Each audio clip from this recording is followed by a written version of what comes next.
Hello दोस्तों, नमस्कार। मैं अवली शर्मा स्वागत करती हूँ अपने यूट्यूब चैनल बायोलॉजी विद अपार में। आज हम टीजीटी का टॉपिक पढ़ेंगे प्रोटोजोआ, एक कोशिकीय जंतु। उपजगत जो है प्रोटोजोआ है। दोस्तों, इसमें टीजीटी में सिलेबस दिया गया है एंटमीबा पढ़ना है, प्लाज्मोडियम पढ़ना है, पैरामीशियम पढ़ना है, यूग्लिना और प्रोटोजोआ तथा उसके द्वारा उत्पन्न रोग। आज हम कुछ टॉपिक इसका ख़त्म कर लेते हैं।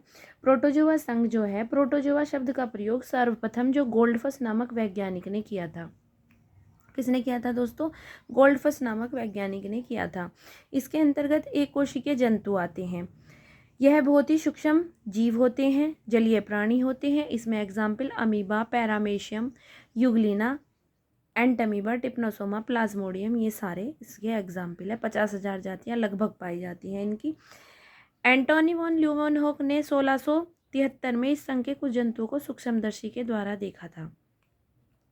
गोल्डफस ने इसका सर्वप्रथम इस शब्द का प्रोटोजोआ शब्द का प्रयोग किया था। और किन्होंने? एंटोनी वॉन ल्यूवेनहोक ने सन 1673 में इस संघ के जंतुओं को देखा था। ये 3 फिगर हैं दोस्तों। ये अमीबा है, कोशिका द्रव्य, ये केंद्रक, प्लाज्मा झिल्ली है, खाद्य रिक्तिकाएं हैं। ये जो है पक्षमाप सीलिया, जिनके द्वारा ये चलन कार्य करते हैं। पैरामीशियम का फिगर है, चप्पल के आकार का होता है।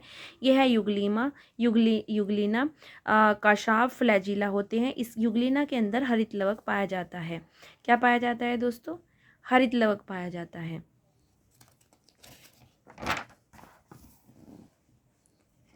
इसके लक्षण देख लेते हैं। कैरेक्टरिस्टिक: सरलतम होते हैं, सूक्ष्मदर्शी होते हैं, एक कोशिकीय और अकोशिकीय होते हैं। इनमें ऊतक या अंग नहीं होते हैं। ऊतक यानी टिश्यू और अंग यानी कि बॉडी के पार्ट। जब ऊतक ही नहीं होंगे तो अंग कैसे होंगे? नहीं होते हैं। ये एकल होते हैं, संघीय होते हैं, कोनियलकल होते हैं। ये रिक्तिका शरीर में जल की मात्रा नियंत्रित करती है। चलन कूटपाद अक्षाभ यानी सूडोपोडिया, पक्षाभ यानी सीलिया, कशाभ यानी फ्लैजिला। देखिए दोस्तों, अभी पिछले पेज पे हमने ये देखा था पक्षाभ और कशाभ, इनके द्वारा ये चलन कार्य जो अमीबा पैरामेशियम है इनका चलन कार्य होता है। चलते हैं ये। इसके बाद देखते हैं परजीवी जंतुओं में चलन अंगक नहीं होते हैं।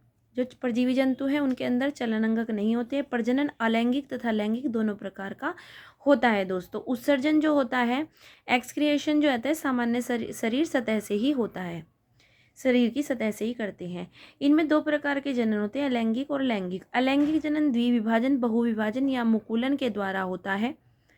और द्विविभाजन, बहुविभाजन और मुकुलन के द्वारा अलैंगिक जनन होगा। लैंगिक जनन युग्मन, संलयन, संयुग्मन के द्वारा होता है। अमीबा, पैरामेशियम और यूग्लिना। आगे देखते हैं दोस्तों। गमनीय अंगों के आधार पर जगत प्रोटोजोआ को 4 वर्गों में विभाजित किया गया है। मस्टिगोफोरा या फ्लैजिलेटा, उदाहरण है टिप्नोसोमा, लीशमानिया, गियार्डिया। साइकोडीना, उदाहरण है अमीबा, एंटमीबा। जो अमीबा और एंटमीबा है वो गमनीय अंगों के आधार पर कौन से वर्ग में है? साइकोडीनिया में, अमीबा और एंटमीबा। स्पोरोजोआ गमनीय जो प्लाज्मोडियम है इसका है। प्रोटोजोआ को 4 वर्गों में विभाजित किया गया, तो इसका वर्ग है स्पोरोजोआ। और जो वोर्टिसेला और ओपेलाइनो है उसका है सीलिएटा। क्या है दोस्तों? सीलिएटा वर्ग है। गमनीय ये बताया गया है आपको गमनीय अंगों के आधार पर। देखिए, क्वेश्चन इस तरह से पुटअप किया जा सकता है। वर्गीकरण का क्वेश्चन है ये कि संघ जो प्रोटोजोआ है कि वर्गीकरण का मुख्य आधार क्या है? इसका मुख्य आधार क्या है? तो इसका मुख्य आधार दोस्तों है गमनांगक यानी कि लोकोमोटरी ऑर्गेनल्स। प्रोटोजोआ जो संघ है, ये जो संघ हम पढ़ा रहे हैं, इसमें वर्गीकरण का मुख्य आधार है गमनांगक का प्रकार केंद्रीय की संरचना से होता है। ये 3 प्रकार के हो सकते हैं। इन्हें 4 समूहों में बांटा गया है। नंबर 1 कौन सा है? मस्टिगोफोरा या फ्लैजिलिएटा, राइजोपोडा, सार्कोडीना, स्पोरोजोआ और सीलिएटा। इनमें रोमा भी यानी शीलिया भी पाए जाते हैं दोस्तों।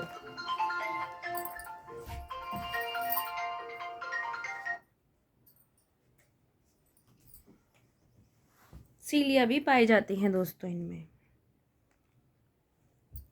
इसके बाद देखते हैं दोस्तों हम प्रोटोजोआ जो होते हैं, प्रोटोजोआ के कुछ जो समूह होते हैं, उदाहरण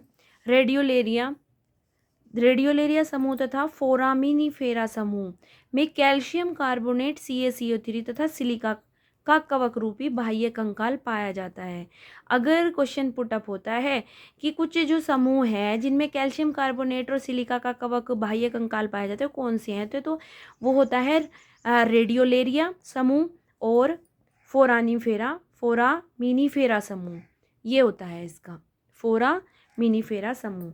अब आगे देखते हैं पोषण एवं पाचन। प्रोटोजोअन्स में विभिन्न प्रकार का होता है क्या, पोषण और पाचन। जंतुसम यानी होलोजोइक, पादपसम यानी होलोफाइटिक, मृत्युपरजीवी स्पोरोफिटिक या स्पोरोजोइक और परजीवी पैरासाइट्स।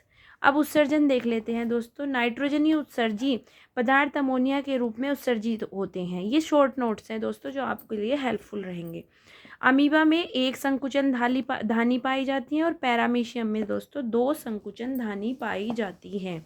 इसके बाद देख लेते हैं अमीबा को। अमीबा में जनन लैंगिक तथा अलैंगिक दोनों प्रकार का होता है। विखंडन द्वारा अलैंगिक जनन 3 प्रकार का होता है। अप्रत्यक्ष, अनुदैर्ध्य और अनुप्रस्थ 3 प्रकार का होता है। ओब्लिक्यू, लॉन्गिट्यूडनल और ट्रांसवेरस। जनन विधि कैसी कैसी होती है इसमें? अलैंगिक जनन में अलैंगिक जनन और लैंगिक जनन 2 प्रकार के जनन हुए। इनमें जो द्विविखंडन होता है दोस्तों, ये लर्न करने का टॉपिक है, बहुत ही अच्छा टॉपिक है जो कि TGT PGT परीक्षा में क्वेश्चन पुटअप होते हैं। द्विविखंडन अमीबा में किस तरह का अलैंगिक जनन होता है? द्विविखंडन। पैरामीशियम में अनुप्रस्थ विखंडन। ट्रिपनोसोमा एव्यूग्लिना में अनुदैर्ध्य विखंडन। और बहुविखंडन जो होता है प्लाज्मोडियम में, और मुकुलन होता है एफिलोटा में। और लैंगिक में होता है लैंगिक जनन जो होता है प्लाज्मोडियम, सल्यन भी होता है इसके अंदर। और पैरामीशियम में संयुग्मन भी होता है। पैरामीशियम में अनुप्रस्थ विखंडन भी था, यानी इनमें प्लाज्मोडियम में क्या था? बहुविखंडन भी था दोस्तों। इसके बाद आ जाते हैं दोस्तों प्रोटोजोआ। ये नोट है हमारे लिए, ध्यान रखने वाली बात है। प्रोटोजोआ के जो सदस्य हैं अंतःकोशिकीय श्रम विभाजन प्रदर्शित करते हैं, इसीलिए इन्हें जीवद्रव्य स्तर पर गठित जंतु कहते हैं।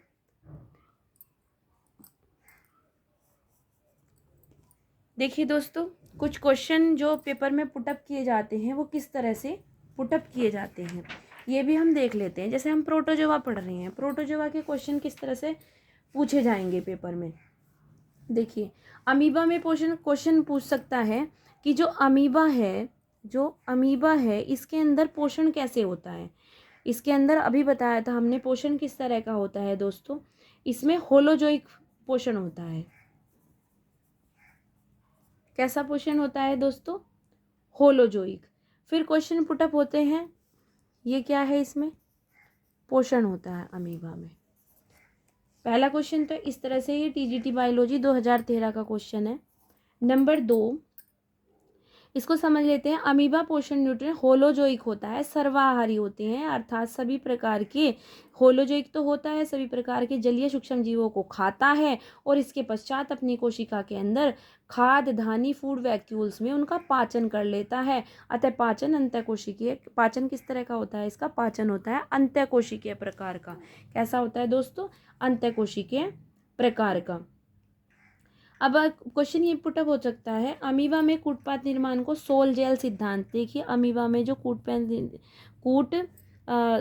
कूटपाद निर्माण का सोल जेल सिद्धांत किसने दिया था?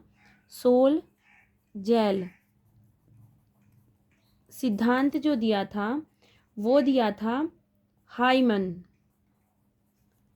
नाम के वैज्ञानिक थे। इन्होंने कूटपाद निर्माण का सोल जेल सिद्धांत सर्वप्रथम दिया था। अमीबा में जो शूडोपोडिया में काचाब गोपक का निर्माण होता है। तीसरा क्वेश्चन ये पुटअप हो सकता है, ये 2015 का क्वेश्चन है, पुराने क्वेश्चनों से रिलेटेड ही चैप्टर को कराया जा रहा है। अमीबा में जो शूडोपोडिया में काचाब गोपक का निर्माण होता है, किसका निर्माण होता है? शूडोपोडिया के काचाब गोपक का निर्माण होता है। किसका? काचाब गोपक का निर्माण होता है। वो कहाँ होता है? एक्टोप्लाज्म में। एक्टोप्लाज्म में। और फिर इसके बाद में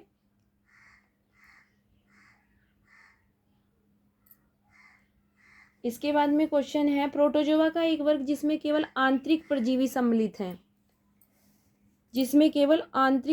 सम्मिलित हैं, वो कौन सा वर्ग है? वर्ग आंतरिक परजीवी वाला। आंतरिक परजीवी जिसके अंतर्गत आंतरिक परजीवी आते हैं, वो कौन सा वर्ग है दोस्तों? वो वर्ग है हमारा स्पोरोजोआ।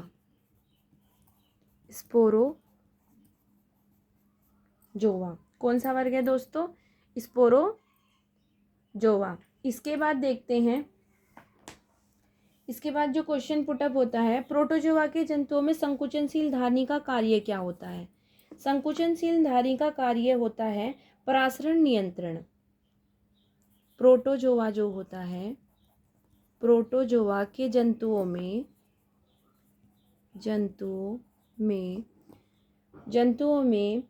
संकुचनशील धारणी का कार्य, संकुचनशील धारणी का कार्य क्या होता है दोस्तों? संकुचनशील धारणी का कार्य क्या होता है? परासरण नियंत्रण होता है। यह केवल ताजे जल में, फ्रेश वाटर में ही रहने वाले प्रोटोजोआ होते हैं। संकुचनशील धारणी का कार्य परासरण नियंत्रण होता है। यह उनकी कोशिका में जल का नियंत्रण करता है। फिर नेक्स्ट क्वेश्चन पुटअप हुआ है, ये हमारा इसी से रिलेटेड सारे क्वेश्चन कराए जा रहे हैं। पैरामीशियम का सूक्ष्म केंद्रक होता है। सूक्ष्म केंद्रक कैसा होता है पैरामीशियम का? सूक्ष्म केंद्रक होता है हमारा द्विगुणित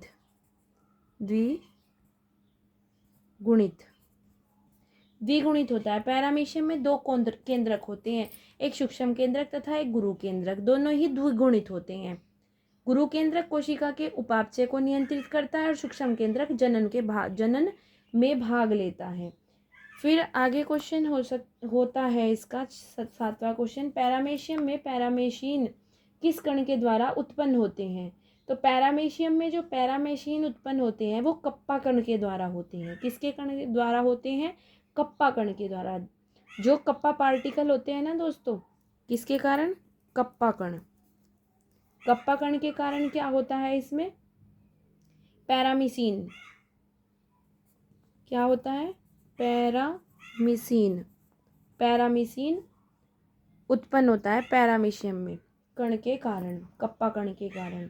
जो कप्पा कण होते हैं, कोशिका द्रव्य में पैरामीशियम में कुछ विभेद पाए जाते हैं। कोशिका द्रव्य में पाए जाने वाले कण से हैं जो कोशिका द्रव्य द्वारा पीढ़ी दर पीढ़ी वंशानुकरण होते हैं। ऐसे पैरामीशियम जिनमें इन कणों की उपस्थिति होती है उन्हें किलर पैरामीशियम कहा जाता है, क्योंकि ये पैरामीशियम संवर्धन माध्यम में पैरामीसिन नामक पदार्थ मुक्त करते हैं और उन पैरामीशियम के विभेद के कारण घातक होता है जिनमें ये कण अनुपस्थित होते हैं। दोस्तों, पैरामीशियम में संयुग्मन सहायता करता है।